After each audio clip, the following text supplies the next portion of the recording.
তার যে কমিটি হয়েছে সেই কমিটিতে আমরা কোনো গুরুত্বপূর্ণ পদক্ষেপ দেখছি না।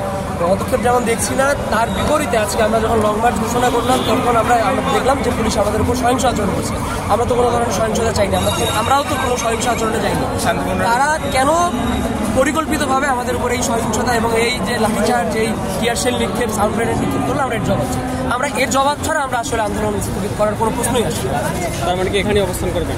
অবশ্যই তাদেরকে এখানে আসতে হবে, এটা হবে স্বরাষ্ট্র উপদেষ্টাকে জবাব দিতে হবে কেন পুলিশ আজকে আমাদের সাথে এই আচরণ। শিক্ষা উপদেষ্টাকে জবাব দিতে হবে কেন এই আন্দোলন এতদিন পর্যন্ত আসলো, কেন এটার একটা সুষ্ঠু আলোচনা হলো না। স্বাস্থ্য উপদেষ্টাকে এসে আমাদের প্রত্যেক আহতদের দায়িত্ব নিতে হবে। এর আগে আমরা কখনোই কাজ করছি। তার মানে এখন আপনাদের কি কি দাবি রয়েছে? আমাদের যে দাবি, আমাদের যে কোটা সংস্কারের দাবি, আমাদের যে 3 দফা দাবি, সেটা চলমান থাকবে। 10ম গ্রেডে তাদের যে অ্যাপ্লিকেশন আমরা অ্যাপ্লাই করতে পারি না, বিএসসি যারা তারা অ্যাপ্লাই করতে পারে না, শুধুমাত্র তারাই অ্যাপ্লাই করতে পারে। 9ম গ্রেডে তাদের 33 থেকে 40 পর্যন্ত কোটা করা হয়েছে এবং সেটা অবৈধভাবে 50-এ পরিণত করা হচ্ছে এবং কিছু কিছু ক্ষেত্রে দেখা যায় 100%ই তাদের কোটা থাকে। আমরা এই কোটার কোনো রকমের কোটা আমরা এখানে চাই না। আমরা 24-এর যে গণঅভ্যুত্থান হয়েছে এর মূল ভিত্তি ছিল কোটা সংস্কার আন্দোলন। সেই কোটা সংস্কার আন্দোলনের উপর এখন দেশ দাঁড়িয়েছে, সেখানে কেন এই আজকে এই কোটা থাকবে? আমরা এই কোটার বিলুপ্তি চাই। আচ্ছা, কোটা সম্পর্কে আমি যদি একটু বিস্তারিত বলি, মূলত আমরা যারা এইচএসসি দেওয়ার পরে 4 বছর বিএসসি ইঞ্জিনিয়ারিং পড়ার পরে আমরা এই 6 বছর পড়ালেখা করে আমরা মূলত ইঞ্জিনিয়ার হই। 2 বছর এইচএসসি, 4 বছর বিএসসি। আর যারা ডিপ্লোমা, ওরা ক্লাস 10 পার করার পরপরই 2 বছরের একটা ডিগ্রি নিয়ে ওরা 10ম গ্রেডে ঢুকে যাচ্ছে। 2-3 বছর মোটামুটি একটা ছোটোখাটো ডিগ্রি নিয়ে 10ম গ্রেডে ঢুকে যাচ্ছে। ঢুকে ওরা কী করতেছে, ওরা পদোন্নতির মাধ্যমে 9ম গ্রেডের, মানে আমরা বিসিএস দিয়ে যেটাতে ঢুকবো সেটার ম্যাক্সিমাম সিট বুক করে ফেলতেছে। যে কারণে আমরা যারা ইঞ্জিনিয়ার তাদের জন্য পর্যাপ্ত আসন থাকতেছে না।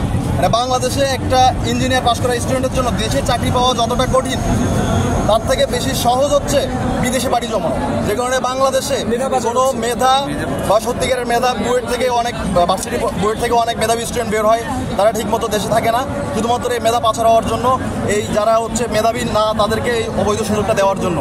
তো যেহেতু এখানে রক্তাক্ত যেহেতু হয়েছে, এখনও শান্তিপূর্ণ কোনো পদক্ষেপ নিতে সরকার ব্যর্থ। সো এটা যদি রাজপথে যেহেতু গড়াইছে, তো আমরা রাজপথে এটার সমাধান করার চেষ্টা করবো ইনশাল্লাহ।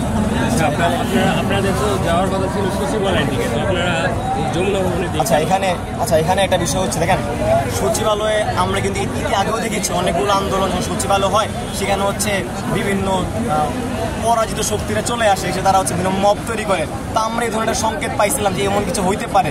তো সেই বিষয় চিন্তা করে আমরা আসলে আমাদের অবস্থানটা পরিবর্তন করি এবং আমরা তো যমুনা কিন্তু ক্রস করি নাই, কারণ আমরা জানি যমুনাটা রেস্ট্রিক্টেড এরিয়া। আমরা কি করলাম যে ইন্টারকন্টিনেন্টাল পাশামা দাঁড়াচ্ছিলাম, কিন্তু খুব হতাশাজনকভাবে আমরা দেখলাম পুলিশ আমাদের উপর অতর্কিত হামলা করলো। ভাই আপনি বলেন, এখানে যারা শিক্ষার্থী আছে বেশিরভাগই হচ্ছে বিশ্ববিদ্যালয়ের 3য় বর্ষের মতো শিক্ষার্থী।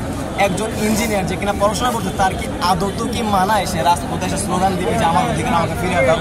এখানে আমরা দেখতে পাচ্ছি কি রাষ্ট্র আসলে যে প্রপার যে মর্যাদাটা সেটা ব্যর্থ হচ্ছে, যার কারণে এই শিক্ষার্থীরা হয় রাজপথে নামতেছে, অথবা দেখবো আগামী কয়েকদিন পরে তারা আসলে গ্রাজুয়েট হওয়ার পরে দেশ থেকে ছেড়ে চলে যাবে।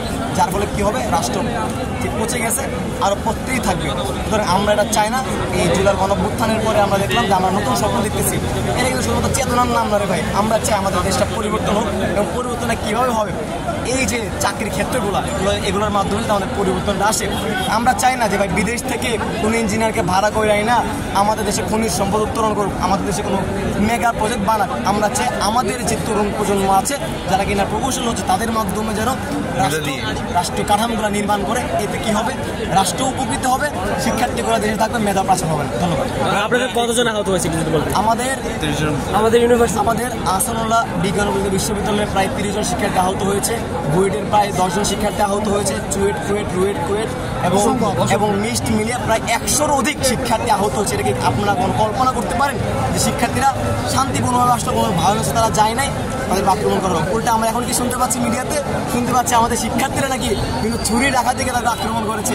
এটা কি ভাই আসলে মানা যায়? একজন শিক্ষার্থী যে কিনা বুয়েটে পড়ে, চুয়েটে পড়ে, সে কিভাবে ভাই ছুরি নিয়ে আসবে? এটা খুবই হাস্যকর বিবৃতি। এই ধরনের বিবৃতি আমরা গত বছর হারুনে ডিবি অবশ্যই আমরা দেখতে পাইছিলাম, এই বিবৃতি দেওয়া হয়তো। এটা আসলে খুবই কাম্য না। সুতরাং আমরা চাই এগুলো যাতে সুন্দর সুষ্ঠুভাবে তদন্ত করা হোক এবং যারা আমাদের আক্রমণ করছে বিনা কারণে তাদের যেন জবাবদিহিতার সম্মুখীন আনা হয়। তবে একটি বিষয় আমরা দেখেছি পুলিশেরও অনেকে আহত হয়েছে, তাদের রক্ত ঝরেছে, তো এটা আসলে কিভাবে হয়েছে বলে মনে আচ্ছা, হচ্ছে? এখানে আমরা যদি শুরু করি, আমরা যখন সকালবেলা আঘাতের উত্তরে প্রত্যাঘাত ইন্টার কন্টিনেন্টাল থেকে আসলাম, আমরা কিন্তু ভাই কার কোনো আক্রমণ করি না। কারণ ইভেন আমাদের স্পষ্টত কথা ছিল যে আমরা কোনো সহিংসতা চাই না, আমরা কোনো ভাঙচুর করতে। আরে ভাই এখানে ভাঙচুর করবো কি? কারো হাতে কিছু এখানে তো ভাঙচুর করার কোনো জিনিসই নাই রে ভাই, কি ভাঙচুর করবো আমরা এখানে? যা আছে সবই দেশের সম্পদ, আমাদেরই সম্পদ। এখানে কি আমরা রাস্তাঘাট ভাঙচুর করবো ভাই? এটা খুব হাস্যকর কথা। আমরা কি দেখলাম, আমরা যাইতে না যেতে পুলিশ ঠাস করে এটা কি করলো, একটা হলুদ কালারের বোমা নিক্ষেপ করলো এবং সেক্ষেত্রে আহত হয়ে গেল। দেখেন আমরা তো বোমার এত চিনি না যে কোনটা কি বোমা। দেখলাম তারা মারতেছে এবং মারতে মধ্যে এক পর্যায়ে আমরা দেখলাম ইন্টার কন্টিনেন্টাল পার হয়ে তারা শাহবাগের যে রাস্তাটা এখানেও তারা পর্যন্ত চলে আসছে। এটা ভাই কেমন কথা? তাদেরকে এটা পূর্ণ ক্ষোভ নাকি আসলে আমরা জানি না ভাই।